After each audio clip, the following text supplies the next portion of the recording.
Welcome into another Purple Insider Extra. Jonathan Harrison here, once again joined by Purple Insider's Matthew Coller. And Matthew, as we get into the offseason and draft coverage starts, there's been a lot of mock drafts already that have pointed to the Vikings drafting defense for, well, obvious reasons because they had one of the worst in the league. But there's a growing building consensus that, you know, they could draft a wide receiver, which they've already got Justin Jefferson. They've got TJ Hawkinson, KJ Osborne, Adam Thielen may or may not be back next season. So I want you to make the case on today's Purple Insider Extra for the Vikings to draft a receiver in the first round this year. Yeah, I don't think that's a very hard case to make. Now, you have to say first that the amount of needs that they have on defense are immense, and there's no question about that. And when you're talking about rebuilding certain parts of this roster, it can never be one answer.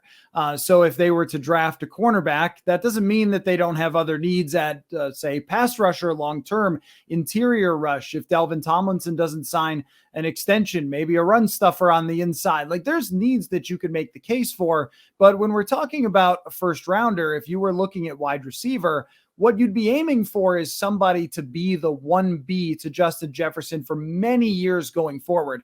Adam Thielen's status right now is up in the air. And I think we saw last year that it is very much a wide receiver 1, Justin Jefferson, nobody else in second place, and then Adam Thielen, TJ Hawkinson, and so forth, which is fine, but you don't have to look very far if you say, look at the Cincinnati Bengals or the Philadelphia Eagles, just how important those other receivers can be. I mean, the fact that A.J. Brown has Devontae Smith with him, how are you supposed to stop that as an opposing defense? And honestly, Kansas City in the Super Bowl did not stop it. They just got one more drive than the Philadelphia Eagles did. But the same thing goes for Cincinnati. Joe Burrow is an unbelievable quarterback, but he's also had multiple wide receivers that he can throw to at all times.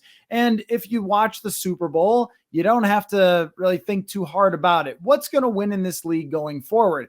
It's going to be having not just a good offense, not just an okay offense, not the 8th best offense. It's usually the number 1 offense. And if you go back, the last time that a team won the Super Bowl and was not up there in offense, way up toward the top of the league, was the Denver Broncos in 2015. And we are pretty far separated from that. Even the Los Angeles Rams last year winning the Super Bowl. What did they have to do to get there? Bring in Odell Beckham, and he catches a touchdown in the Super Bowl. So this team has a lot of considerations to make, but I think that wide receiver 2 is something that should be considered as important as any position on the field because it is a passing league. It's only going to become more of a passing league in the future, and finding a dynamic partner for Justin Jefferson is big. And if any franchise can point to the value of other wide receivers other than your guy, it's this one.